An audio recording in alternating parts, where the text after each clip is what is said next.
Voilà, a priori tout est bon. Eh bien, bonjour à tous et bienvenue sur videobourse.fr pour le live de ce vendredi 16 août 2013. Je vais vous demander si tout est ok au niveau du son et de l'image et on va commencer tout de suite. Alors ça c'est bon, ok, tout m'a l'air bon.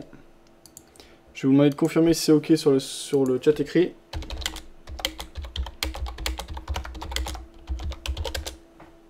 Et on va commencer.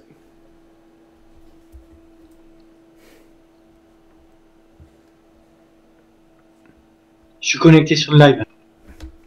Ouais. T'as le son là et l'image sur le live? Ouais.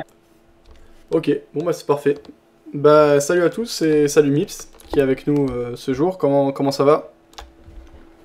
Ah, ce premier jour de vacances, ça va, hein. On peut le dire plutôt deuxième.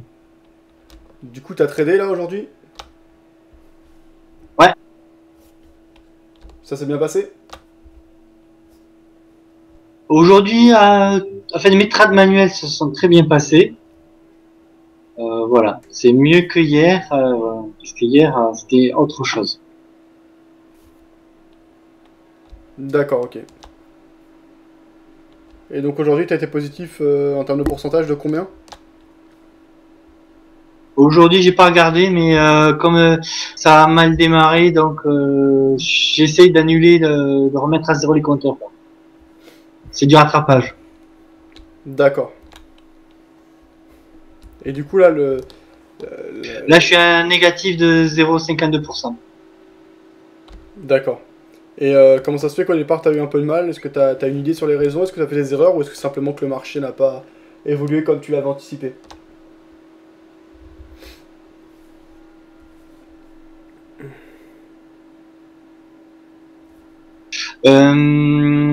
Disons étant une période assez, il y a beaucoup de range en ce moment, donc ça m'est difficile pour moi parce que moi je suis pas à l'aise dans ces périodes-là. Ok. Bah moi non plus, c'est pas une période qui est propice à ma stratégie. Pour l'instant, ça va, je suis toujours positif depuis l'ouverture du compte le 24 juin, mais c'est assez faible, hein, puisque si je fermais toutes mes positions maintenant, j'aurais seulement 0,52% de profit depuis l'ouverture du compte. Donc bah, pour le moment, c'est pas excellent les résultats, mais je suis rigoureux, sérieux et discipliné, donc on verra ce que ça donne à terme. Mais cet été, effectivement, pour les personnes qui tradaient les tendances, en tout cas les impulsions et la volatilité, c'était pas évident. Par contre, il y avait des choses à faire à l'achat sur les marchés actions, hein, ça c'est clair. Encore fallait-il s'y mettre, parce qu'il y en a beaucoup qui étaient plutôt vendeurs, parce qu'on trouvait que les marchés étaient hauts. Ok. Bon, alors, donc merci à Nostra d'avoir confirmé que c'était ok au niveau du son. Moi de mon côté, je suis pas action, je suis plutôt forex, donc voilà. Ok. Si vous avez des avis, si vous voulez participer à l'émission comme vient de le faire Mips, bien n'hésitez pas à participer hein, sur le chat écrit, en bleu en dessous du canal de diffusion de l'émission. Vous avez besoin de vous inscrire, mais ça prend 2 petites secondes. Ouais, sinon, il y a eu pas mal de mouvements le 15 et puis hier. Oui, tu veux dire des mouvements, par exemple sur l'eurodoll, on a eu une bonne impulsion, le Dow Jones avait pas mal baissé Ben, hier. les stats ont fait bouger pas mal de choses, donc voilà, c'est pour ça. Entre hier, ça fait pas mal un joli yo-yo, et puis aujourd'hui, les stats d'aujourd'hui aussi. Ok. Donc voilà, n'hésitez pas à participer. Quand je vous dis inscription, il n'y a même pas besoin de mail, hein, vous entrez un pseudo, votre mot de passe. Donc vraiment, c'est pas pour faire de la pub ou quoi que ce soit, c'est pour limiter, parce que pour le moment, c'était le bordel sur le chat écrit. Voilà. N'hésitez pas à participer, c'est un des grands intérêts de l'émission. Et puis vous avez autant de mots à dire que moi, hein, sachant que moi je suis qu'un animateur, je suis pas un conseiller ou quoi que ce soit, j'ai pas de licence pour ça. Donc voilà. Salut Nico qui nous a rejoint sur le chat écrit. Alors on va regarder déjà les positions qu'on a d'ouvertes et puis on va essayer de gérer notre compte de manière optimale. Il y a déjà des choses à faire. Alors déjà hier avec la belle impulsion, bon hier j'ai pas fait de live parce que c'était le 15 août, on a une bonne impulsion baissière sur le Dow Jones, donc j'ai ouvert un trade à la vente. Pour l'instant on gagne 40,54€, on va aller voir ce qui se passe sur le Dow Jones si c'est en graphe journalier. Alors la prise de position c'est faite donc contre la tendance de fond qui est quand même haussière à long terme. J'avais un biais plutôt baissier, mais je ne voulais pas trader contre la tendance ou alors essayer de ramasser un couteau qui tombe, donc j'attendais un signal. Hier, on voit qu'on a une belle impulsion, donc j'ai suivi cette impulsion et j'ai shorté. Donc là, je suis assez content. Donc désormais, mes objectifs, bon, alors là, je ne peux pas avoir assez de recul. On ira voir sur un graphique avec plus de recul tout à l'heure, mais je vais pouvoir les fixer avec les rotations de Fibonacci. Au niveau, donc ça de toute façon c'est pas très grave au niveau de l'objectif puisque je sortirai surtout quand le mouvement s'essoufflera. Donc c'est intéressant de fixer des zones d'objectif, mais c'est pas ce qui fera dans l'absolu ce qui est super important à placer. Alors par contre, ce qui est important c'est de couper sa position au fur et à mesure. Donc là au niveau de mes points de sortie au fur et à mesure, si on casse les précédents plus hauts, je pense que je sortirai un premier tiers.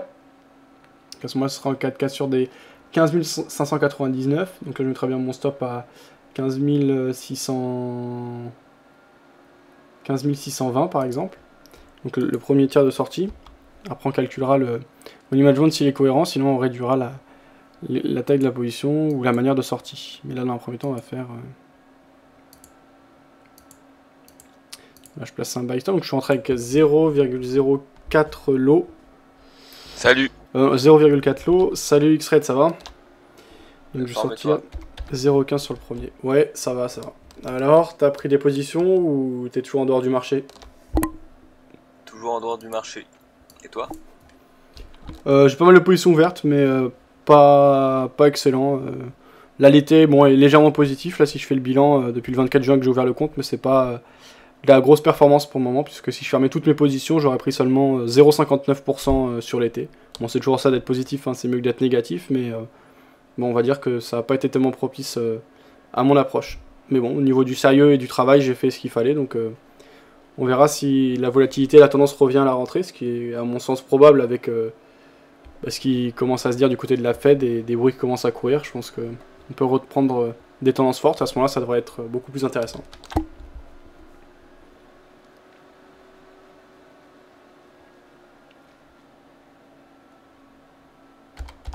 Voilà, donc là je place... Incoming mail. Ah, et une reconnexion. Donc voilà, alors j'ai placé un ordre de 0,15 dans l'autre sens, on va placer un autre. Alors là, vu qu'on est sur les pots historiques, ça va pas être évident, donc on va mettre à un intervalle régulier. Le second, on va le mettre à... on va mettre à 17 000.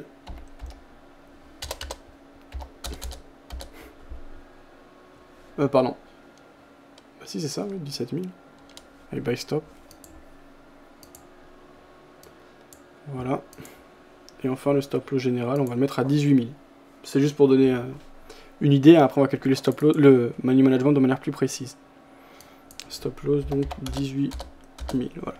Donc déjà on va calculer là, si on réalise et si on place nos ordres de sortie dans ce sens-là, combien on pourrait prendre de pertes. Donc on va utiliser ce que nous m'avait envoyé Nico justement, qui est avec nous là sur le chat écrit.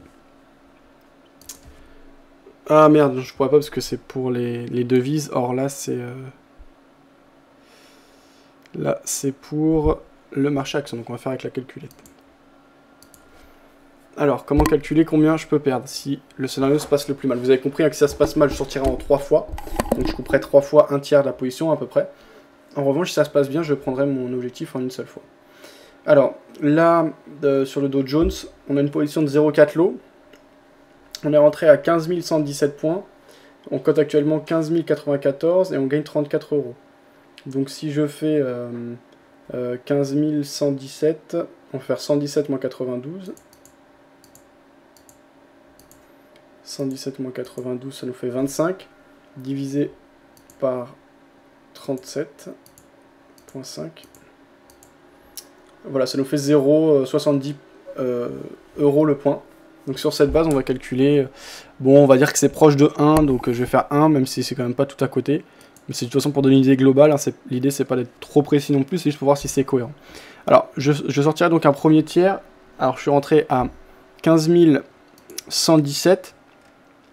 Et donc le premier tiers, je le sortirai à 15 620. Donc ça nous fait 103 points. 103 divisé par 3. Ça nous fait donc 34 € de perte. Ça me paraît très peu. On doit y avoir une erreur. On a 39 €. On est rentré à 15 117 et on cote 15 092. Et mon stop, et donc là ça fait 36. Et mon premier stop est à 15 620.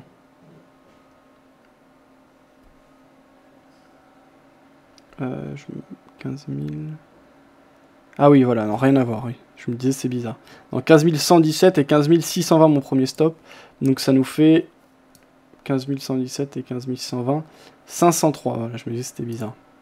503 divisé par 3. Ça fait qu'on pourrait perdre 167 € sur le premier trade, le premier tiers qu'on sort. Alors sur le second tiers, on sortira 17 000, donc 15 500, ça ferait... Ah ouais, ça va être trop, on va devoir réduire les stop loss, là, donc les scénarios de sortie. Alors parce que là, ça ferait, vous voyez, sur le second, ça ferait 1900... Ah oui, non, je me suis complètement trompé. On va les réduire, de toute façon, c'était 16 000 que je voulais mettre, et non pas 17 000, donc ça va être 16 000... Donc 16 000 points, ça ferait 900... Même pas, ça ferait 883. Donc 883... divisé par 3, plus 167, égale 296, et enfin le dernier sera donc à 17 000, donc là ça ferait bien 1883 divisé par 3, plus 296, et donc j'ai dit que c'était 0,70 et non pas 1 €, donc on peut diviser par... en fait, il faudrait enlever un tiers de cette somme, donc il faudrait diviser par 0,70. Ou fois, pardon, fois 0,70. Voilà, 646. Donc on prendra un risque total de 646 €, ce qui représente environ 6%, c'est trop. Donc on va réduire l'exposition. Le premier stop, il me semble cohérent, quoique un peu haut. Donc je vais le réduire. En fait, ce premier tiers de sortie, je vais le mettre... Voilà, je vais le mettre au-dessus de ces plus hauts là. Donc je vais le réduire, je vais le mettre... donc les plus hauts là, ils sont à 15 462, donc je vais le mettre à 15 485. 15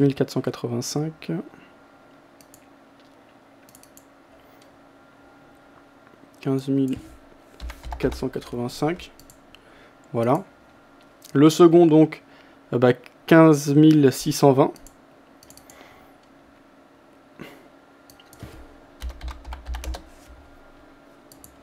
Voilà. Et le dernier, on va le mettre à 16 000. Donc là, tout va être beaucoup mieux géré. Enfin, en tout cas, tout va être beaucoup moins risqué. Le risque sera beaucoup mieux maîtrisé, largement mieux maîtrisé. Voilà. 16 000 points pour le dernier stop. Donc voilà les deux premiers qui sont serrés, le dernier on ne le voit pas. Et du coup là, on serait, je pense qu'on a divisé à peu près par plus de 2. Hein, donc on doit être dans 2 à 3% maximum de risque pour ce trade. Alors ça c'est si ça se passe mal. Si ça se passe bien et que la première impulsion qu'on a démarrée hier se poursuit, à ce moment-là, eh bien, on laissera courir l'impulsion et on prendra notre bénéfice une fois qu'on sentira que l'impulsion et le mouvement de correction, le mouvement de baisse s'essouffle. La dernière fois, j'ai déjà pris une position à la vente. C'était sur l'impulsion qu'on avait eue ici. Derrière, j'avais pu clôturer avec un peu plus de 100 € de profit sur le Dow Jones. Et on était un peu remonté. Bon, en l'occurrence, j'aurais laissé courir, ça aurait été mieux. Mais j'ai pas de regrets, hein, on peut jamais savoir ce qui va se passer sur le coup. Je suis sorti parce moi je préfère entrer vraiment sur les impulsions parce que c'est là où on a le plus de chances de dégager vite. Hein, quand le mouvement appelle le mouvement. C'est en général quand on a du mouvement, on a plus de chances d'avoir du mouvement derrière que s'il n'y a absolument aucun mouvement. Donc c'est ça un peu la logique. Et cette idée de mouvement nous permet de le dégager et de prendre du bénéfice rapidement, potentiellement. Ça peut jouer aussi contre nous, l'idée de mettre les probabilités dans notre sens. C'est un autre travail. Donc voilà, on a déjà pris une partie du bénéfice, enfin on a déjà pris de l'argent pardon sur une première impulsion sur le Dow Jones, on va voir si sur cette deuxième on y arrive, en tout cas tout est planifié, c'est bien. Alors une autre position, avant ça je vais faire un point sur le Mumble, parce qu'on disait quelque chose, il y avait Mips qui partageait un lien top 10 des EH chez FX Pro. Merci pour le partage Mips, je vais regarder ça. Alors il partageait une image.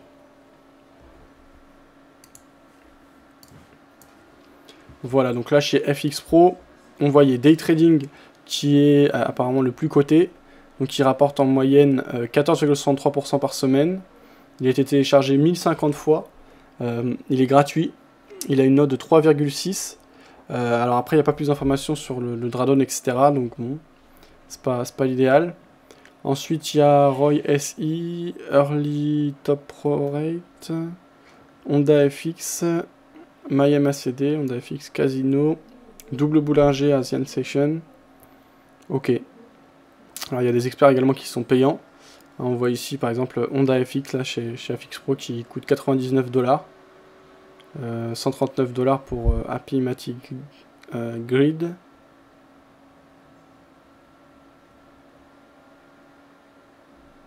On voit que les...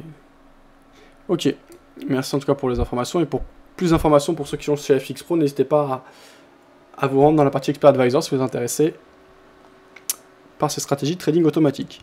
Alors, autre position qui a été ouverte hier, c'est notre position à l'achat sur l'euro-doll, qu'on va retrouver ici. Alors pareil, il va falloir faire la même chose, placer les stop-loss. C'est pas ce qu'il y a de plus excitant, mais c'est complètement indispensable dans le trading, bien sûr. Hier, on a eu une belle impulsion haussière. Ici, on voit une belle bougie. Moi, je pars du principe que sur l'euro-dollar, on peut avoir un retour de la volatilité et de la tendance, bien que ces dernières semaines, derniers jours, aient été vraiment calmes. On voit ici un triangle dans lequel on sent... Comment dire ? Dans lequel on s'engouffrait depuis pas mal de temps. En l'occurrence, depuis le mois de novembre 2012. Là, on a tendance à vouloir le casser à la hausse, mais sans impulsion franche. Hier, on a eu un beau mouvement, donc déjà, je trouvais ça plutôt sympa. Certes, on n'a pas cassé les pressions plus haut, mais on avait une pression qui me semblait intéressante. Et surtout qu'on approche de la rentrée et qu'on devrait avoir quand même des informations par rapport au QE. Alors, est-ce qu'on va le poursuivre? Est-ce qu'on va le ralentir? Ce plan de rachat d'actifs aux États-Unis, et ben dans les deux cas, si on dit qu'on le ralentit, ça amènera de la volatilité et de la tendance, je pense. Si on dit qu'on le continue, je pense que ça amènera du mouvement et de la volatilité, parce qu'il y en a beaucoup qui s'attendent à un ralentissement.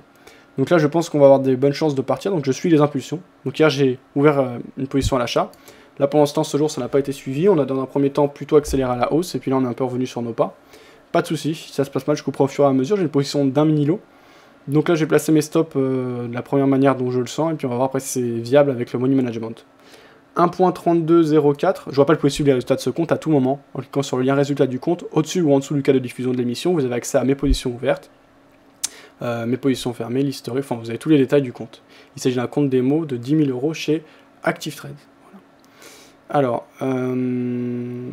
donc, premier stop, donc j'ai dit 1.32, bah 1.32 tout simplement. Donc 1.32, on va mettre un ordre inverse, donc un sell stop.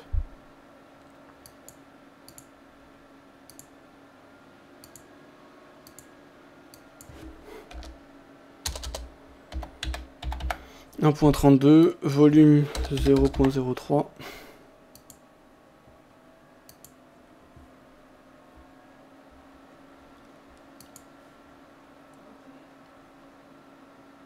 Alors, ensuite, on avait un point bas ici, donc à 1.2990, donc le stop peut être à 1.2985.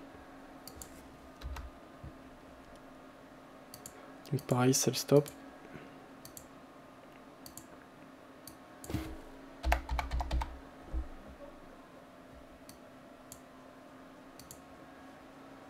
Voilà, et le stop loss général, on peut le mettre carrément sous ses plus bas.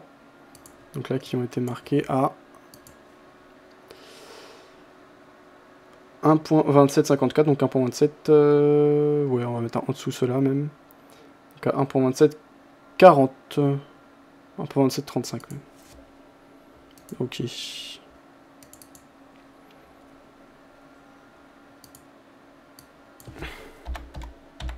Ok. Donc là j'ai placé mes stops, donc je calcule.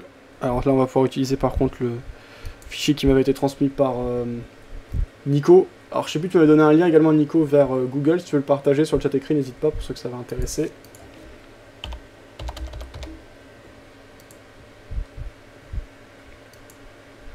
Ah bah j'ai le lien, je vous laisse le lien vers le document Google, le calcul automatique pour le money management. Ah, j'ai vu Nico que tu nous as mis ton scalp là sur le S&P, on va aller voir ça après. Alors, 18h24 déjà ça passe vite. Alors, sous-jacent, bon. Euro, USD, voilà. Capital, on est actuellement à 10 054 €.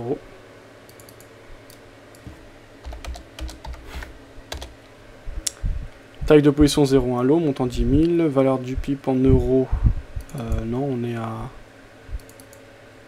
Ah si, c'est ça, oui. Bah non, pas l'air du pipe en euros. Non, non, on n'est pas du tout à ça. On est à...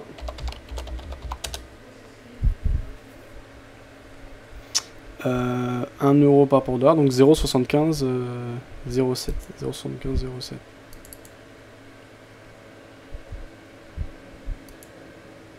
Alors pourquoi il me le met direct, Nico? Je sais pas pourquoi il me met un 0,7, c'est pas le cas. Hein. Mais bon, bref. Capital. Donc, ouais, 10 054. Cours d'ouverture. Donc, je suis rentré à... Ah oui, d'accord, le calcul en fonction de ça, d'accord, je comprends.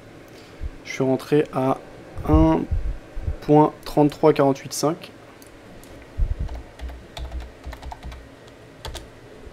Voilà. Donc la premier stop loss là, il est à... Donc j'ai dit... Eurodoll... 1.32.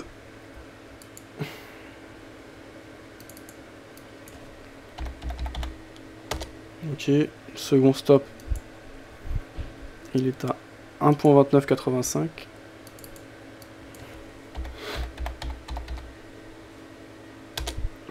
Et le dernier stop, il est à... Donc le dernier tiers clôturé serait à 1.27. Merde. 1.27, 35, putain. J'espère qu'il n'est pas clôturé. Non, c'est bon. Faire gaffe avec les one click là, vous voyez. 1.27, 35, ok.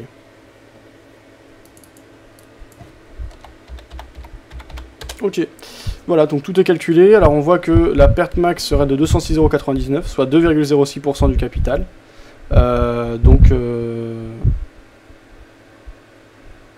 Et au niveau du TP, le TP, on n'a pas d'idée précise, mais si on poursuit le mouvement de hausse, bon, on va dire dans un très bon cas, jouer le ralliement ici des précédents plus hauts de janvier, donc en retour on va dire vers les 1.37. Donc si on joue vraiment le scénario optimal, voilà. Donc toutes les informations. Alors si le scénario se passe, si ça se passe de la pire des manières, on perdra au total 206,99 €, soit 2,06% du capital.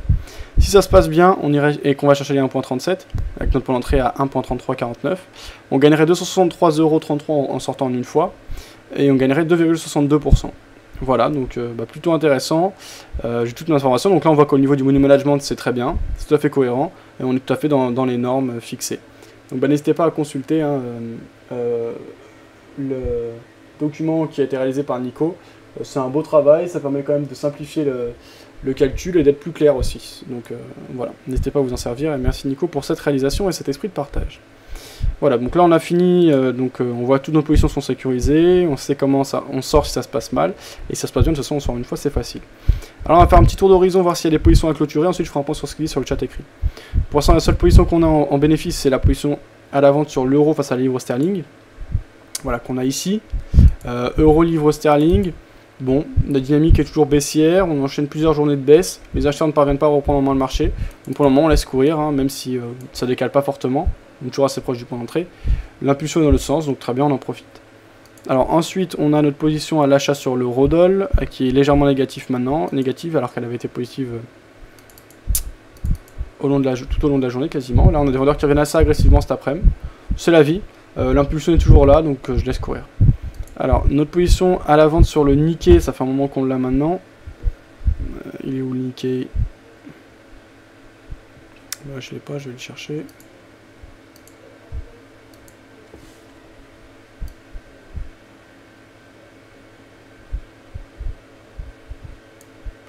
Ok.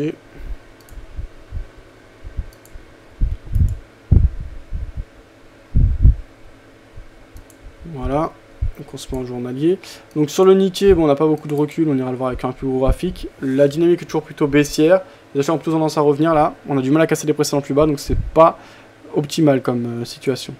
Alors sur le Dow Jones, qui avait fait gagner pas mal d'argent pendant un bon moment, là on est repassé négatif. On est très proche du point d'entrée et il n'y a pas de dynamique franche. Par contre, ça m'étonne. Qu'est-ce qui se passe? Ah si, j'ai dû clôturer ma position, hein, j'ai dû me tromper. Putain, quel con. Putain, quel con. Mais quel con, putain. Ah oui, je l'ai fermé. Mais quel guignol, putain. Putain, fait chier. 31,53 € et je l'ai fermé à 15 096. Ah bah on est plus... Ah bah là on est plus bas. Putain, fait chier. Putain, fait chier. Bon, c'est la vie, c'est des erreurs. Hein. Donc je vais reprendre ma position. 0,04 lot. 0,4 lot, pardon. Putain, merde. Il faut faire attention, je vais désactiver le one-click trading, ça m'apprendra. Ça m'énerve ça. J'ai pas fait exprès et j'ai... Voilà. Mais là pourtant one-click trading n'est pas autorisé. En tout cas, je vois que j'ai fermé la position alors que je voulais pas. Je l'ai fermé à 15 096. C'était pas du tout ce que je voulais faire. Donc c'est pas cool quoi. Du coup, j'avais pris une position à 15 117. Et là, je la reprends à 15 071. Donc ça fait une différence qui est notable et qui fait chier. Parce que c'est une erreur technique. Ça arrive. Par contre, de toute façon, il faut l'assumer. Et donc j'ai dit de toute façon le stop loss général était à 16 000 points. Mais bon, c'est toujours pénible, ces erreurs, quand on se trompe, quand on clique sur de mauvaises choses, ça arrive, donc il faut pas péter un plomb, pas essayer de se rattraper absolument, parce que ça peut amener à faire des erreurs. Voilà, donc bon, ceci dit, vu qu'on a fermé à 96, oui, on a perdu la différence entre 96 et 60, on est rentré à combien là? Et 71, c'est pas non plus la fin du monde. Voilà, on verra. On verra. Ok. Alors, donc voilà, ma position, bah, je la laisse courir. On est toujours sur une impulsion, donc c'est intéressant. Il faut que je fasse attention à où je clique. Sur l'eurodoll, on en a déjà parlé. Sur le nickel, on en a déjà parlé. Sur le VIX, alors le VIX, on l'a ici. On va le mettre en graphe journalier. On doit avoir un VIX qui commence à remonter là. Effectivement, je vois pas notre point d'entrée sur le VIX. Il est où ? Ah oui, non, parce que c'est le VIX de septembre, mais toujours est-il qu'on est à 15,20. Et là, on cote à 14. Sur le VIX d'août. Bon, on verra. Mais voilà, on a tendance en tout cas à se retourner là sur le VIX. Donc l'inquiétude revenant sur les marchés actions américains, eh bien, on a donc des acheteurs qui essayent de revenir. On était rentré à 14,70, on cote actuellement 14. Sur l'AUD-CAD, alors AUD-CAD, voilà qu'on a ici. On est toujours vendeur, la pression, la tendance de fond est baissière. Les acheteurs ont eu tendance à revenir, c'est pas bon pour nous pour le moment. Le gros avantage qu'on a, c'est que certes l'impulsion n'est plus bonne, alors qu'à la base elle était dans l'autre sens, mais la tendance est toujours dans l'autre sens. Donc si les vendeurs se mettent à revenir, on voit qu'on a buté pour l'instant sur le 23.6, on peut repasser positif. L'avantage est dans le sens de la tendance de fond. C'est toujours garder les probabilités dans son sens. Euro face au dollar canadien. Alors l'euro face au dollar canadien.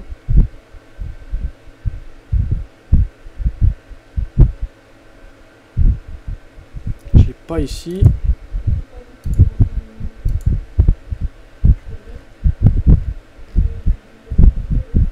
Alors EURCAD.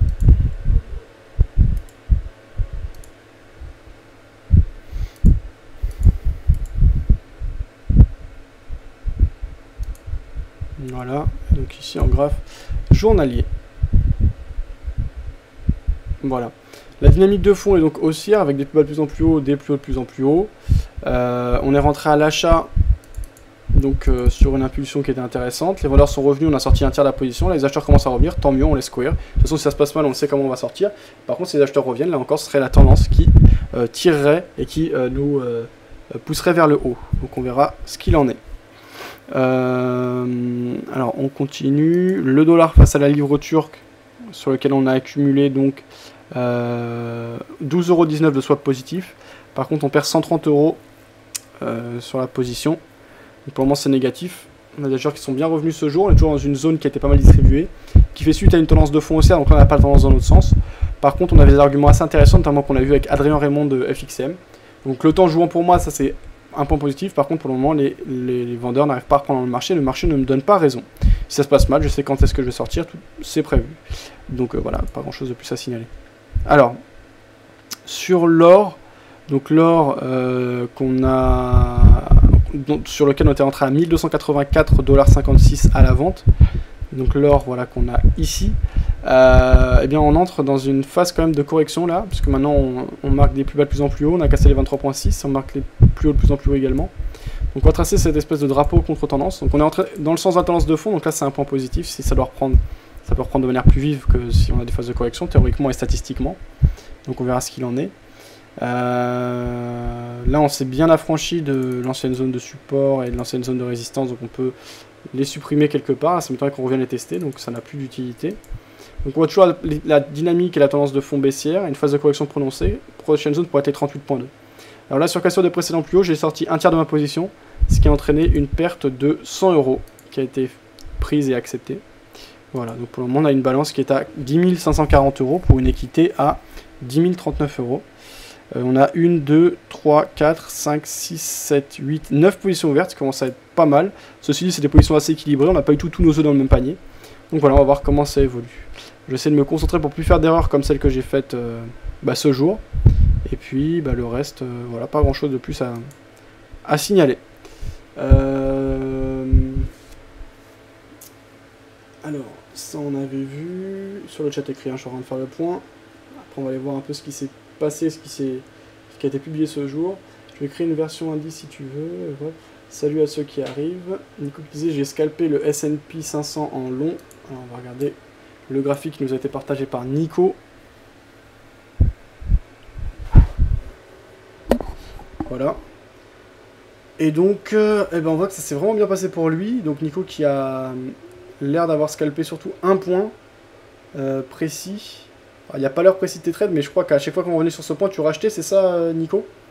Et en tout cas, on voit que tu as pris à de nombreuses reprises des petits profits. Et donc, ça a été une bonne journée pour toi. Hein. Donc, qu'est-ce que tu avais comme seuil précis sur ces 1660,9 et qu'est-ce qui t'a fait rentrer avec autant d'assurance et autant de fois sur ce point?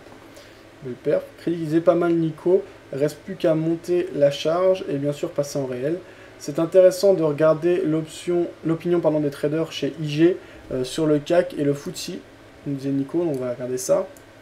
Donc ici chez IG Markets, on voit qu'on a 13% des clients IG Markets qui ont des positions ouvertes sur cette valeur pensent que le cours va grimper. Donc seulement 13% sont acheteurs sur le CAC 40, alors que 87% des clients IG Markets sont plutôt vendeurs sur le CAC 40. Donc on a plus de 500 clients de chez IG Markets qui ont des positions sur le CAC, donc ça donne des données a priori assez intéressantes. Et au niveau des dernières heures, ça avait évolué, bon, rien de notable a priori, n'hésite pas à nous en donner. Wall Street, on a 50% d'acheteurs, 50% de vendeurs. Le DAX, 76% de vendeurs et donc le reste d'acheteurs. L'euro-dollar, on a 85% de vendeurs, alors je suis surpris, parce que je suis les impulsions moi. FTSE 100, on a 58% d'acheteurs. On voit une grosse différence entre le FTSE et le CAC. Et le S&P 500, on a 68% de vendeurs. Voilà, merci en tout cas pour ces partages, Nico. Donc ça, on avait vu, pas mal Nico, reste plus qu'à monter la charge. Nico qui disait, c'est intéressant, on avait vu. Crédit. Alors Nico qui disait, Crédit, je ne veux pas monter la charge et je trade toujours en réel. Crédit qui disait, attention Fab, pas de mots bizarres, n'oublie pas en plus que tu as enregistré et replayé à vie, disait Crédit. Ouais, enfin après... Quand on s'énerve, je pense que il n'y a pas de problème, les gens me comprendront, hein, ils savent que c'est. Je pense que toute personne qui trade sait à quel point c'est énervant et frustrant de perdre de l'argent, même si c'est pas beaucoup là en l'occurrence, c'est du démo, mais moi ce qui est important là c'est la performance par rapport à l'émission, je veux quand même être crédible dans ce que je fais et travailler sérieusement, donc c'est important. Et c'est tellement dur déjà de gagner de l'argent sur les marchés à terme ou d'établir des stratégies, etc. Quand on perd de l'argent sur des erreurs technique, j'entends par là, voilà, se tromper de bouton, ou se tromper de montant, ou couper la mauvaise position, ou se tromper dans diverses choses qu'on pourrait tout à fait éviter, c'est énervant. Alors ça on avait vu, Crédit des Nico, bien pour le réel, mais si tu es aussi régulier, tu peux monter progressivement ton exposition afin d'augmenter les plus-values. Progressivement, Nico disait oui peut-être, mais je suis bien à l'aise avec ma méthode et mon capital, donc je ne veux pas me mettre plus de pression et je retire toujours mes gains en fin de semaine. Alors oui, tout à fait, hein, moi pour le coup, alors ça c'est un des bémols d'internet, après au bout d'un moment on sait quand même qui est fiable, qui ne l'est pas, etc. Moi, pour le coup, Nico, là, en l'occurrence, qui participe, donc sous le pseudo Nicop35 sur le chat écrit, c'est quelqu'un que j'ai rencontré à plusieurs reprises sur les salons et qui vient régulièrement, donc lors des événements sur Paris et en France, relatif au trading, et qui vient régulièrement sur le chat, alors sur le chat écrit ou le chat audio, et on discute également sur Skype avec Nico. Et je peux vous dire que c'est quelqu'un voilà, qui dit des choses concrètes, parce que des fois on a des gens qui peuvent dire des choses, on ne peut pas savoir si c'est vrai ou pas.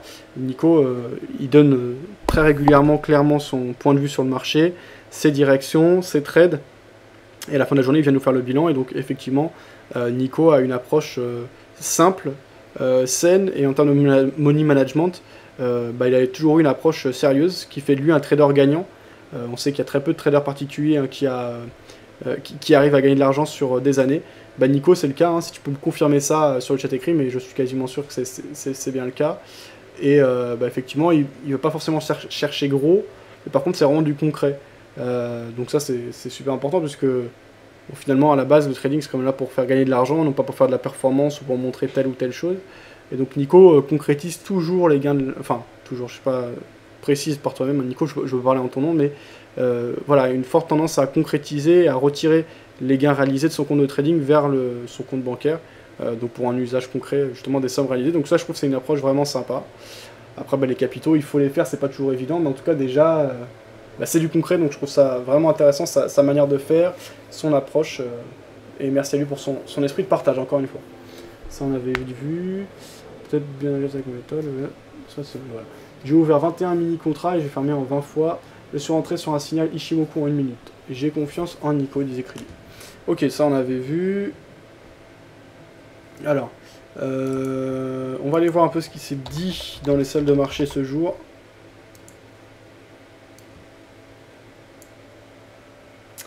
Bourse, marché européen en ordre dispersé, guettant la Fed. Donc voilà, on a toujours cette, vous voyez, en fond de toile la Fed. Hein, c'est pour ça que moi je commence à trader à ça, enfin voilà, sur l'eurodoll, j'hésite pas, on n'est pas encore en vraie tendance, mais il y a une bonne impulsion, je la suis. Sur Dow Jones, bon là j'avais un biais fondamental plutôt baissier, on a eu un beau signal de baisse, une belle impulsion, donc j'ai suivi, ça c'est plus normal, mais par exemple l'euro-dollar, normalement, il n'y a pas de tendance franche. Si on regarde l'euro-dollar en journalier, on a vu qu'on est dans un triangle, si je le reprends, voilà, ici l'euro-dollar, on est sur, voilà, bon, une impulsion haussière, mais il n'y a pas de tendance de fond puisqu'on est sur un triangle. Et j'ai pas hésité à acheter sur l'impulsion d'hier parce que je pense que la volatilité peut revenir à un moment. Donc on lit à ce sujet, donc au sujet de la Fed et des marchés qui guettent quand même cela, ce qui se dit à ce sujet, le point de vue et le compte rendu de l'agence France Presse. Les bourses européennes ont terminé vendredi en ordre dispersé, mais globalement en hausse, soutenues par des chiffres de croissance européens meilleurs que prévu, mais continuant de sonder les intentions de la Fed. Les mouvements se font dans un marché creux, souligne Frédéric Rosier, gérant chez Mescart Gestion Privée.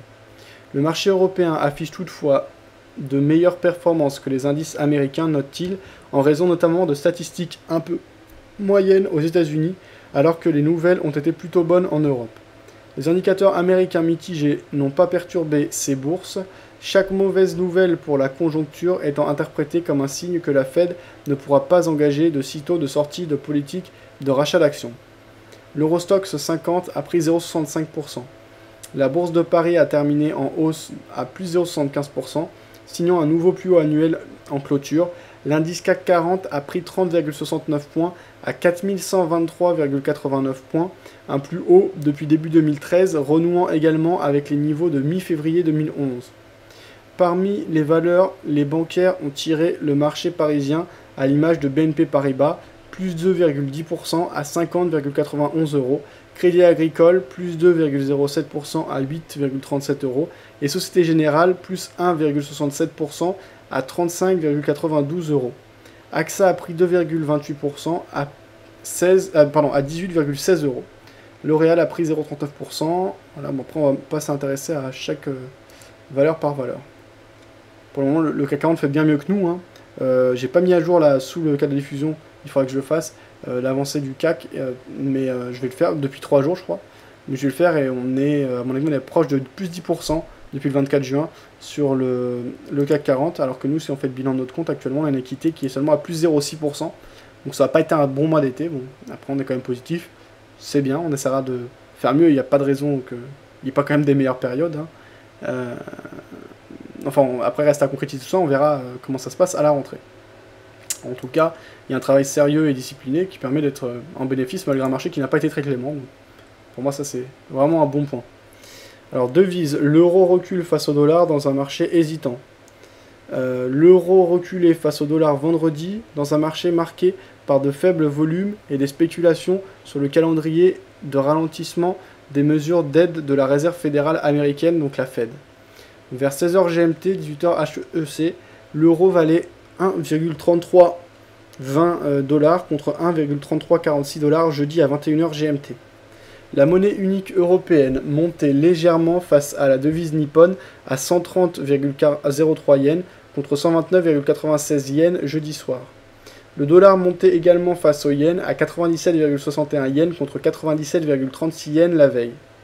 Les volumes sur les marchés sont très faibles ce vendredi, en pleine saison des vacances d'été, ce qui rend particulièrement difficile l'analyse de l'impact des craintes liées à la réduction des mesures d'aide de la Fed, indiqué Shavaz Dalla chez Spreadex. En effet, le couple euro-dollar s'est montré très hésitant ces derniers jours, oscillant sans cesse au gré des informations sur l'évolution de la conjoncture économique aux États-Unis et des spéculations sur l'avenir de la politique monétaire ultra accommodante de la Fed.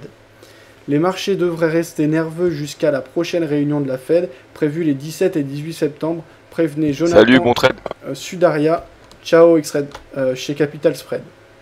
En fin d'échange européen vendredi, le dollar s'affichait en hausse face à l'euro après la publication de bons indicateurs économiques aux États-Unis, alimentant la perspective d'une réduction des injections de liquidités de la Fed en septembre.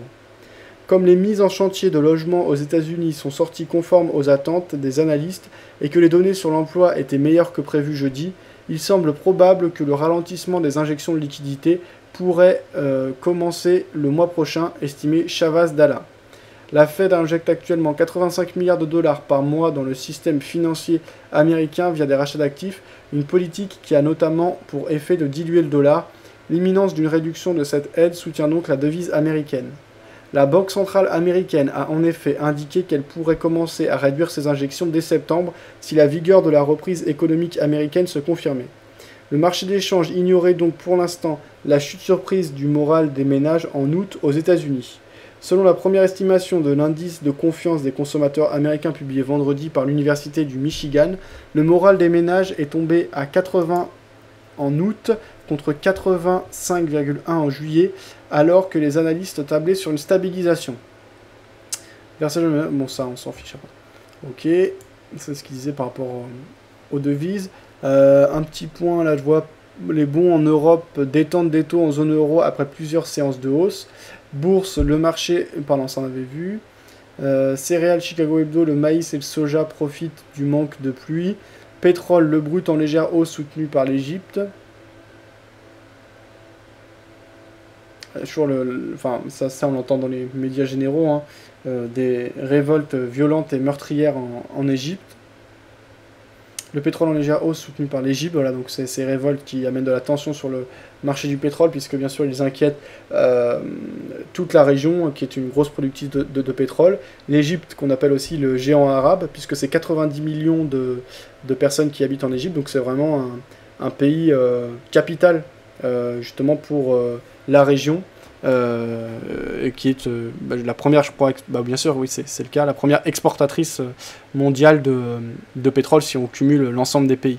Alors après les États-Unis, là, grâce au gaz de schiste, d'ici 2020, vont passer premier exportateur mondial de pétrole, mais en tant que pays. Et donc là, si on cumule l'ensemble bien sûr, des différents pays producteurs qu'on a dans la région, l'Égypte, les Émirats, l'Arabie Saoudite et compagnie, on a une production qui est énorme, donc les enjeux par rapport à l'Égypte amènent de la tension et donc une hausse des cours du pétrole. La bourse suisse clôture en baisse de 0,26%. Focus Bourse Francfort ne fera pas d'étincelle. Action suisse, plus de 20... Ouais. Métaux précieux, revue hebdo, l'or au plus haut depuis 2 mois. Moi j'en ai souffert parce que j'étais vendeur. USA, la Fed collecte 440 millions de dollars pour sa supervision bancaire. Londres, le FTSE finit en hausse de 0,26% porté par les minières. Le CAC finit, ouais, ça on avait vu, ok. Il n'y aura pas grand chose de plus à signaler. Et d'ailleurs, il y a juste une dépêche qui vient un peu dans le sens de ce que j'ai dit juste avant par rapport au pétrole. Là, on voit le roi d'Arabie Saoudite soutient fermement le pouvoir égyptien, donc on voit qu'il y a des engagements de part et d'autre. Par exemple, l'Arabie Saoudite est un énorme producteur de pétrole. Voilà. Bon, alors, point de vue fondamental, ça c'est réglé. On va aller voir maintenant techniquement s'il y a des opportunités. On a déjà 9 positions, alors je suis pas forcément à la recherche de signaux, mais s'il doit y en avoir, mais je vais pas m'en priver. S'il y a vraiment des choses claires. Dollar-yen, pas beaucoup de mouvements dans un triangle, ça ne m'intéresse pas. Euro-yen, peu de mouvements et une forte distribution, ça ne m'intéressera pas plus que ça. Le CAC, il faut que j'ouvre le nouveau graphique.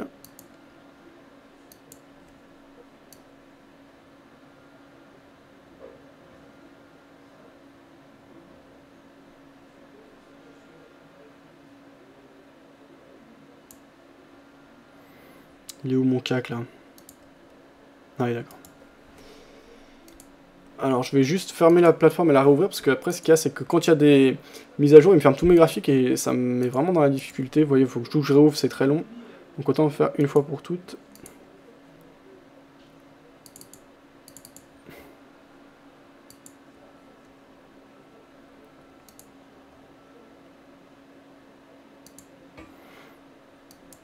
Alors il y a Crédit qui disait accès plus facile pour les banques suisses en Allemagne.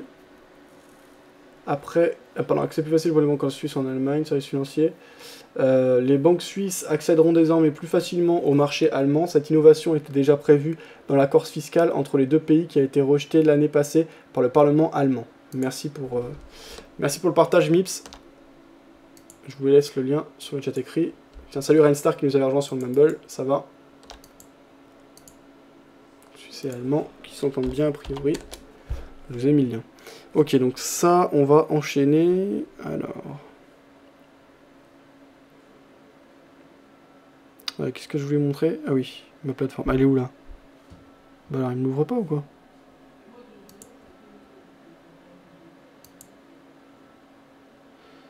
Un peu long à réouvrir la plateforme là, je sais pas ce qui se passe. Ça va venir. Bon, en attendant, je vais commencer à regarder. Alors, pardon, sur le chat écrit, qu'est-ce qu'il disait? Nico, ça on avait vu. Ça on avait vu. Ok. Je suis toujours perdant sur zone bourse, disait Nico. Ok. Sur 3 ans, je suis positif, mais je ne veux pas prendre plusieurs contrats. Un CAC max. Ok, voilà. Donc ça c'était Nico qui parlait de son money management MIPS. Voilà, qui avait laissé le lien. Bah, je l'ai recopié. Merci pour le partage d'informations, MIPS. Alors on va rouvrir la plateforme. Voilà. Ok, donc le CAC, bah, très belle hausse. On aura un signal d'achat technique, mais je ne suis pas acheteur fondamentalement. Je n'ai pas de conviction acheteuse fondamentalement. Donc je ne vais pas suivre cette impulsion. Mais objectivement, hein, alors c'est hors de question de vendre, même si on a des convictions fondamentales baissières comme moi. Par contre, forcément, ça ne va pas monter indéfiniment. Et une fois qu'on aura le signal de baisse, si on a une conviction vendeuse comme moi, eh ben, on n'hésitera pas à shorter. Voilà, donc on verra ce que ça donne. C'est ce que je ferai en tout cas. Je pense qu'il y a pas mal de choses à faire de ce côté-là, du côté du CAC, puisque après on va partir très très haut, donc plus l'élastique sera tendu, voilà, la volatilité appelant la volatilité, des grosses accélérations amènent aussi des grosses corrections. Si on a des convictions baissières fondamentales comme c'est mon cas, mais je peux me tromper, hein, donc je dis pas que je vais avoir raison, peut-être que je vais avoir tort, mais en tout cas j'attendrai un signal technique qui va dans ce sens-là, donc quelque part tant mieux, avec des convictions fondamentales, plus ça monte, bon ça veut dire quand même que j'ai tort quelque part, donc c'est pas évident, mais le moment où ça va se retourner, étant donné qu'on attend le signal concret, on part aussi de plus haut. Donc le but de la finance, hein, c'est quand même d'acheter bas et de vendre haut. Donc là, on pourrait vendre de plus haut. Voilà où je voulais en venir. Alors voilà, donc le CAC, pour l'instant, pas de signaux pour moi parce que j'ai un biais plutôt vendeur, mais pour les acheteurs, pourquoi pas acheter, hein. On avait quand même des meilleurs signaux en cas de cassure là, des précédents plus hauts. Là, on achèterait un peu dans le vide, mais il faut mieux acheter sur impulsion haussière. Voilà, pas plus compliqué que ça. Alors ça, on avait vu... AUDCAD, bon, pas grand chose à faire. De toute façon, on est déjà en position. Le câble, on est plutôt dans la partie haute du range, donc là, pourquoi pas vendre. On a un petit ralentissement. Bon, l'impulsion est assez violente hein, hier, donc c'est pas évident de vendre, mais pourquoi pas vendre. En tout cas, on est dans un espèce de range et dans une zone de résistance. Donc tant qu'on est en dessous, là ici, il vaut mieux vendre avec un ratio gain-perte positif. Donc, par exemple en visant la zone médiane du range dans lequel on est ou la partie basse, en se protégeant sous les précédents plus hauts, ou alors on attend la cassure des précédents plus hauts pour acheter. Voilà.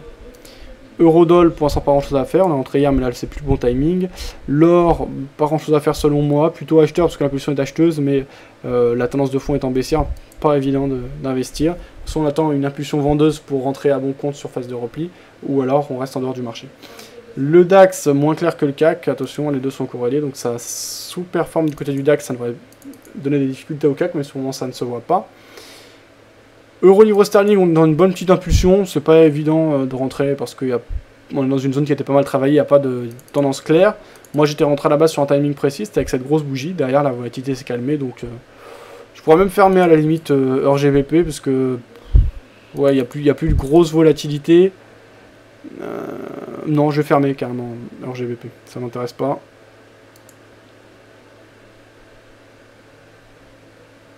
Ah oui, mais là par contre il me demande bien la confirmation. Alors tout à l'heure quand je ne vais pas fermer, il me demande pas la confirmation, mais là, il me demande la confirmation. Bon bref, c'est la vie.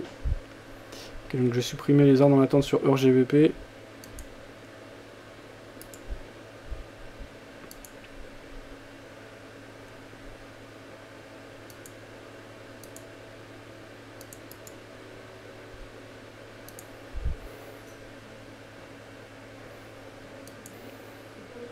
Un peu long, hein, la plateforme. Alors, je suppose que ça vient de mon PC, parce qu'avec l'émission directe, ça fait vachement ralentir.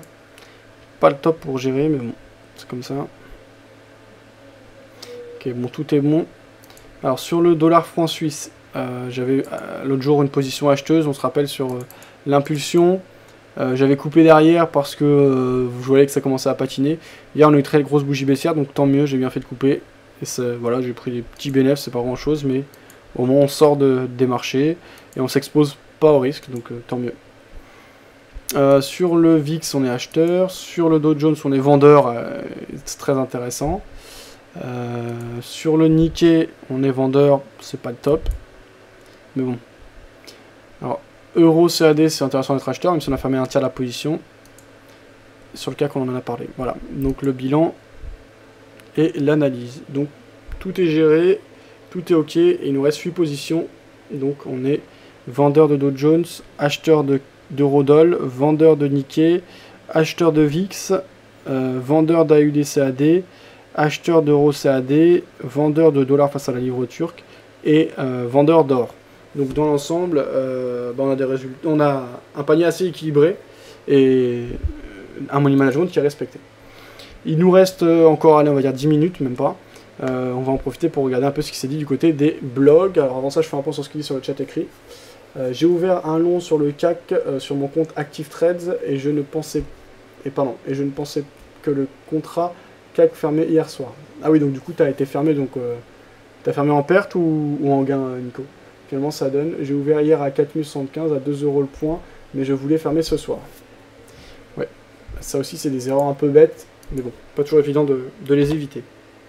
Alors, on va du côté des blogs qu'on a l'habitude de regarder. On va commencer par enlil.com, blog de Benoît Rousseau. Benoît Rousseau qui est un ancien professeur d'histoire économique, qui est trader à son compte, qui a également une société qui n'a pas à voir directement avec le trading, mais qui a, on va dire, un beau capital pour trader, ce qui est important quand même pour un trader particulier. Une grosse expérience, puisque je crois qu'il a 16 ans, même bientôt 17 ans d'expérience sur les marchés financiers. Et surtout, c'est un trader gagnant, qui vit de son activité de trader particulier. C'est une interview vidéo que vous pouvez retrouver en haut à gauche, dans la partie à la une, sur videowars.fr. N'hésitez pas à consulter cela. Tiens, je vais regarder si on est suivi. Non. Ok. Alors, Trio Infernal, les traders français ayant fait scandale, ça on avait déjà lu, il n'y a pas eu d'autres publications. Je crois qu'il est en vacances, donc je ne sais pas s'il y aura beaucoup de publications. On va enchaîner avec le billet du trader. Est-ce qu'ils sont revenus de vacances ou est-ce qu'ils sont toujours absents, ces gars-là? Alors, sur le billet du trader, non, 26 juin. Et on va aller voir du côté de Margin Call.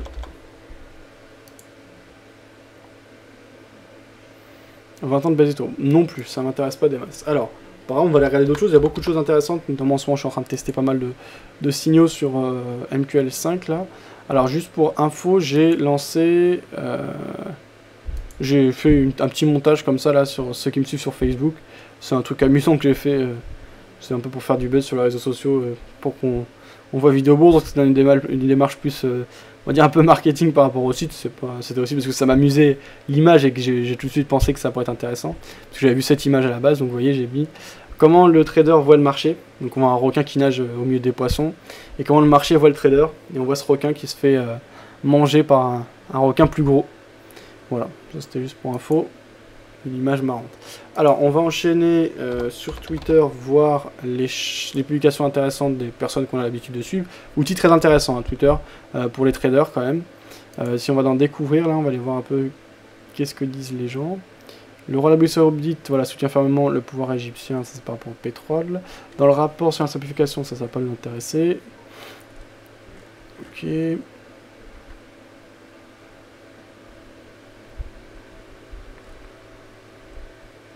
Bon, on va regarder spécifiquement par rapport au CAC, parce que le CAC marque de nouveau plus haut. Alors, les publications, là on avait Bastien Huneau qui disait j'aime les étés baissiers comme ça, donc c'était ironique, avec le graphique, il postait le graphique, qui montait, on approche quand même de zone de résistance potentielle, on a 4169 qui semble être surveillé par pas mal de monde, et on a la résistance oblique haussière, donc la partie haute du canal dans lequel on est, donc attention. Le CAC 40 clôture à 4123 points, plus de 75%, avec 2,6 milliards, ce qui est pas mal. Surtout pour un vendredi de week-end comme ça, enfin de pont, pour beaucoup, puisqu'on est entre le 15 août et le week-end. Donc c'est plutôt pas mal, 2,6 milliards d'échanges, même si c'est pas beaucoup. Hein, mais par rapport à ce qu'on a eu ces derniers temps, on a même descendu jusqu'à 1 et quelques il y a quelques jours, donc voilà, pour l'été c'est pas si mal. Et qu'est-ce que je voulais dire d'autre? Oui, non, pas grand-chose. J'aimerais bien réécouter des matchs des traders, parce que en ce moment je les écoute plus, parce qu'ils postent plus les différés. Et c'est dommage parce que ça fait un moment que je les écoute plus, alors que c'est toujours intéressant d'avoir le point de vue de Jean-Luc Cussac. Mounir alors, voilà, l'indice parisien. Ça, c'est une femme de chez ETX Capital. Nicolas Chéron qui disait le support en daily des 4080 a cassé. Échec sur les plus hauts. Alors non, ça c'était le 15 août. Il disait que le seuil d'alerte était à 4050, mais ce jour on a repris le chemin de la hausse. Donc ça c'était bon. Alors c'était quoi que je voulais vous montrer du coup? Ah bah oui, allez voir le match des traders. On va juste regarder hashtag USD. On va aller voir ce qui se dit du côté de l'euro-dollar. Alors, investing... voilà.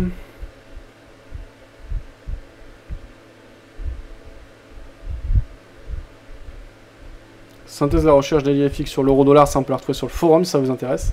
C'était publié par Vincent Gann. Mèche basse pour changer... pour chasser les stops des acheteurs, puis relance vers après 18h. Ça c'était Best of Trading, tiens, je crois pas que je le suis. Ah si, qui publiait ça par rapport à l'euro-dollar.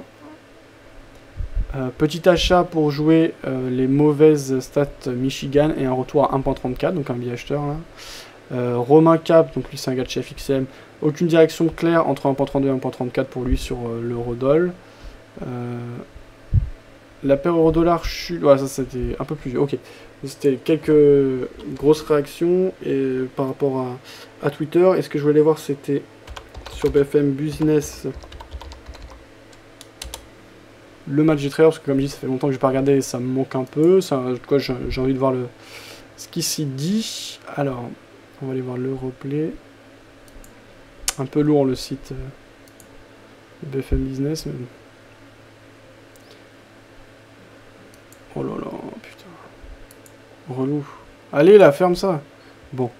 Alors, le grand journal, le morning, le décodeur de l'écho. Live, replay. Intégral placement, intégral placement. Paris est à vous, intégral bourse. Paris est à vous. 8e semaine de hausse pour le CAC. Ah bah non. Il publie plus le match des traders. C'est dommage ça. Ah bah si, voilà. Match des traders, donc François Garcia contre Jérôme Révillier. C'était ce jour. On écoute ça sur BFM Business. On se quittera là-dessus parce qu'il est déjà 19h03. On fera encore un petit point sur ce qui est sur le chat et on terminera là-dessus. D'y voir plus clair, on est en ligne aujourd'hui avec Frédéric Garcia, le responsable de la salle des marchés de Bourse Direct. Frédéric, bonjour, bienvenue.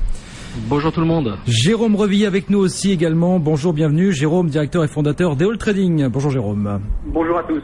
On va commencer avec vous Jérôme. Qu'est-ce que vous inspirez ce petit coup de froid hier, même si on le disait sur le marché parisien? Bon, ça s'est un petit peu mieux terminé que du côté de Wall Street finalement, hein?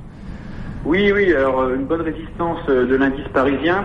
Bon, toutefois, comme je le disais, on avait une zone d'invalidation à 4050. On est venu dessus sans pour autant l'enfoncer. Donc voilà, on sait, ce matin j'ai titré mon analyse zone de danger pour le CAC. On voit bien qu'on peine à aller plus haut. Maintenant, il va falloir une vraie cassure de ces 4050 pour vraiment espérer la correction que j'attends depuis un petit moment maintenant. Mais je suis pas très surpris par ce petit coup de chaud. On sent surtout l'effervescence avec l'approche de la rentrée. On sent bien que les gens commencent à se replacer, les intervenants reviennent tout doucement. Et donc, je pense que la semaine prochaine va commencer d'être très animée. Oui, c'est pas forcément annonciateur de choses très positives. Peut-être on va essayer d'amplifier cette petite correction dont certains parlent. Frédéric Garcia, qu'est-ce que vous en pensez? Est-ce qu'on est mûr cette fois pour cette petite correction ou peut-être pas tout de suite finalement? Oui, alors en effet, sur la séance d'hier, on a adopté un biais légèrement baissier, donc place à la consolidation. On avait fait avant-hier un plus haut annuel à 4122. Alors ce qu'il faut savoir, c'est qu'on s'est approché des tops de février et mai 2011 à 4140 et 4170. Le marché a de la mémoire. Beaucoup d'intervenants revoient des cours donc de 2011 et ils en profitent tout simplement pour alléger leur position. Voilà, donc ça va être une zone énormément travaillée et il risque d'y avoir un flux vendeur assez conséquent pendant un certain laps de temps. On a adopté donc un biais de consolidation en dessous de 4095 et on pourrait aujourd'hui de nouveau revenir chercher donc le plus bas d'hier à 4055. Si on passe en dessous, ça risque de devenir un petit peu plus délicat avec 4045 et puis rapidement les 4010. Donc voilà, donc pour l'instant place à la consolidation. Néanmoins, on l'a constaté hier. Depuis 2 semaines, on observe une décorrélation entre le marché parisien, enfin les marchés européens et Wall Street, puisque la semaine dernière, on gagne plus 0,8 en hebdomadaire alors que Wall Street perd quasiment 1%. Oui. Ce matin encore, on gagnait quasiment 0,5 sur la semaine alors que le Dow Jones perdait 2%. Donc on sent quand même un petit flux acheteur des mouvements de capitaux donc qui se déplacent un petit peu d'outre-Atlantique et qui traversent l'Atlantique, qui viennent de Wall Street et qui arrivent sur les marchés européens, tout simplement parce qu'on l'a constaté, ça va un petit peu mieux en zone euro. Oui. On avait eu des indicateurs de PIB qui étaient un peu plus rassurants, on est sorti de la récession. Voilà, mais pour nous, 4000, les plus hauts qu'on a vus cette semaine, 4120, 4130, ça devrait être difficile à passer dans un premier temps. Il faudra avoir une étape de consolidation, voire de correction, qui idéalement devrait nous ramener sur 3040, voire 3960. Mais ce mouvement de rattrapage, effectivement, dont vous parliez, en l'occurrence Frédéric, aussi c'est une des thématiques de la période actuelle. On dit voilà, on peut avoir du rattrapage de l'Europe sur Wall Street d'ici la fin de l'année, mais si Wall Street corrige, on peut difficilement penser qu'on passera entre les gouttes. Là aussi, qu'est-ce que vous en pensez? Ah oui, on sera affecté à un moment ou à un autre. Si Wall Street poursuit sa correction, à un moment ou à un autre, on va accélérer à la baisse et on ira chercher donc éventuellement les 3960 voire 3940. Ça c'est votre objectif en dessous des 4000 pour la fin de l'année, pour le coup, vous Frédéric? Pas pour la fin de l'année, pour même beaucoup plus rapidement rentrée, que quoi. Pour la rentrée, oui, pour la rentrée. Ah oui. Une consolidation somme toute normale. Je veux dire, on a quand même aligné 7 semaines de hausse consécutives. Il faut remonter à très très loin pour trouver cette performance. Voilà, donc ça s'améliore. Le marché l'a anticipé. Maintenant, il faut qu'on détende un petit peu les indicateurs. On n'est pas loin sur le stochastique de 93. C'est très très haut. On a besoin de souffler un petit peu sur le marché. Maintenant, revenir sur 3940, 3960, oui. C'est une centaine de points de baisse. C'est 3%. Oui. C'est pas non plus dramatique. Pour éventuellement reprendre l'élan par la suite. Pour reprendre l'élan par la suite. Mais effectivement, vous n'êtes pas le premier. Effectivement, beaucoup de vos confrères nous ont parlé de cette petite correction à 2-3% à court moyen terme en l'occurrence. Jérôme Revilly, un petit mot rapidement sur l'euro-dollar parce qu'on voit qu'on continue de serpenter autour des 1,33 sur la parité euro-dollar. C'est encore très très net aujourd'hui. On reprend quand même du terrain, clairement.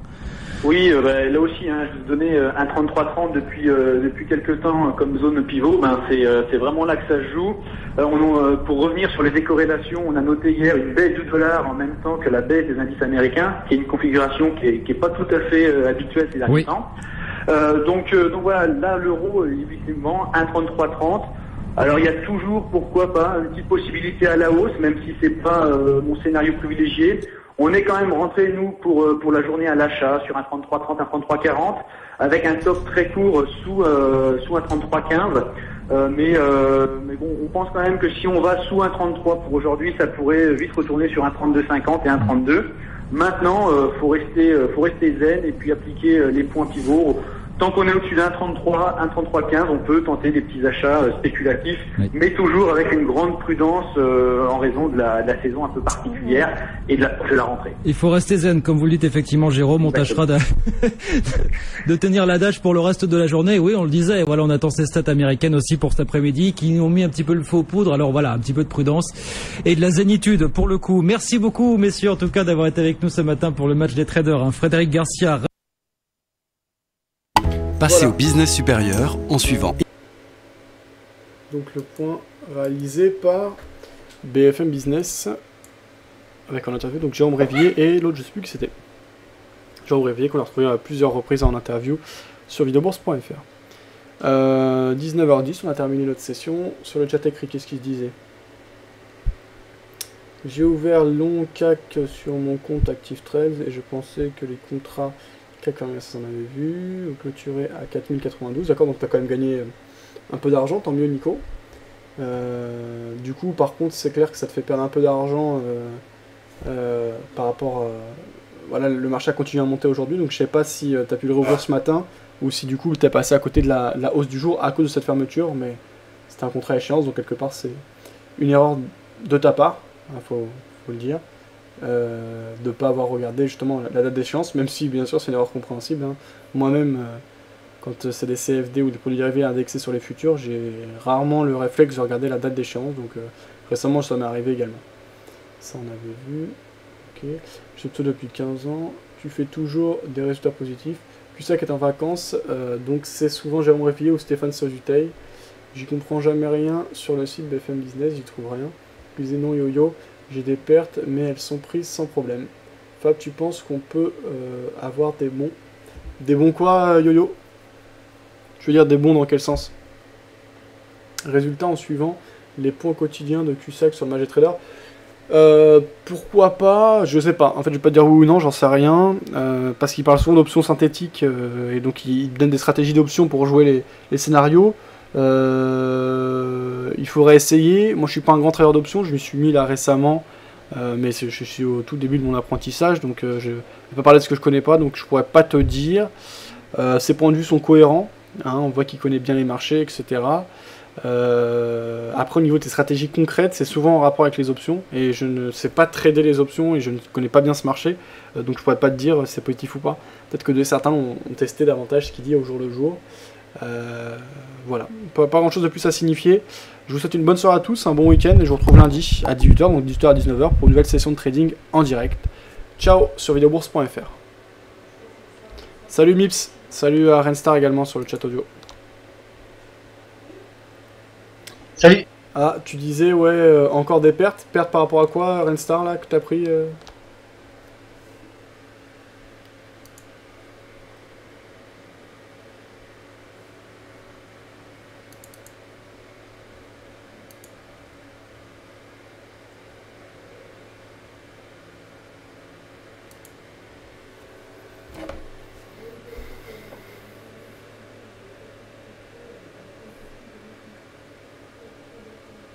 Concernant les points sur le futur CAC, c'est pertinent, disait Nico, par rapport donc aux interventions quotidiennes de Jean-Luc Cusack sur BFM Business. Ça bof des pertes et toi a été déplacé de là. Alors, Rainstar, est-ce que tu m'entends? Est-ce que tu peux m'en dire plus justement? Tu dis que ça n'a pas été fort là les résultats récemment. Et par rapport à Jean-Luc Cusack, il y a une vidéo que je vais vous faire partager. Concernant le fonds Ferry qu'il a ouvert avec Ferry Gestion. Alors c'est pas lui propriétaire du fonds parce qu'il faut beaucoup d'assurance et de licence, il est stratège. Et en fait la société Ferry Gestion, qui est une société de gestion qualifiée, donc clairement régulée en France, propose ça. Donc un fonds géré par Jean-Luc Cusack avec les assurances classiques d'un fonds. Je ne connais pas les résultats, parce qu'il y a une période d'un an où en fait nous sommes ici. Le fonds est observé par Morningstar mais n'est pas répertorié. On ne peut pas faire de publicité pour le fonds, on ne peut pas communiquer autour des résultats, mais on peut d'ores et déjà en fait suivre les résultats. Pour plus d'informations, en tout cas je laisse la vidéo, tout y est clairement expliqué. Alors, si tu veux plus vous intéresser, regardez ces résultats, puisque là on me demande des choses par rapport à Jean-Luc Lussac, plutôt que de répondre un peu dans le vent, ce qui finalement n'amène jamais à avancer. Là je vous laisse une vidéo concrète, et puis vous pouvez vous renseigner, tout est indiqué dans la vidéo.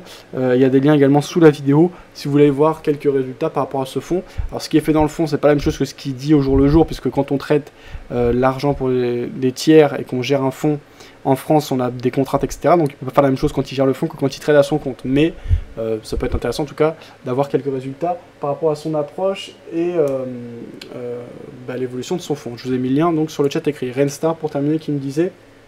Ah non, c'était Nick Vert qui a répondé. Stop tester à chaque fois, sale temps pour... Ah oui, non, c'était Renstar qui disait stop tester à chaque fois, sale temps pour les suiveurs tendances. Effectivement, Renstar, c'était pas évident pour moi non plus. Mais bon, pour l'instant, c'est pas la catastrophe non plus, donc on verra.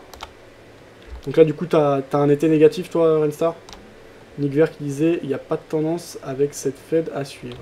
Pour l'instant, il n'y a pas de tendance Nick Vert, effectivement, mais je pense qu'elle va arriver. Hein. Je pense que la volatilité va se réveiller, c'est un pari, mais peut-être que je me trompe. On verra ce qu'il en est. Sur ce, je vous laisse. Bonne soirée à vous. Bon week-end, à lundi. Bon week-end. Ciao. Ok, Renstar pour le money management. On va voir donc à la rentrée si on a un retour de la tendance. Je vous rappelle, vous pouvez suivre à tout moment, même quand je ne suis pas connecté, les résultats via MyFXbook ou sur le site mql5.com. Je vais vous mettre le lien vers le suivi de mon compte sur mql5.com sur le chat écrit. Ciao.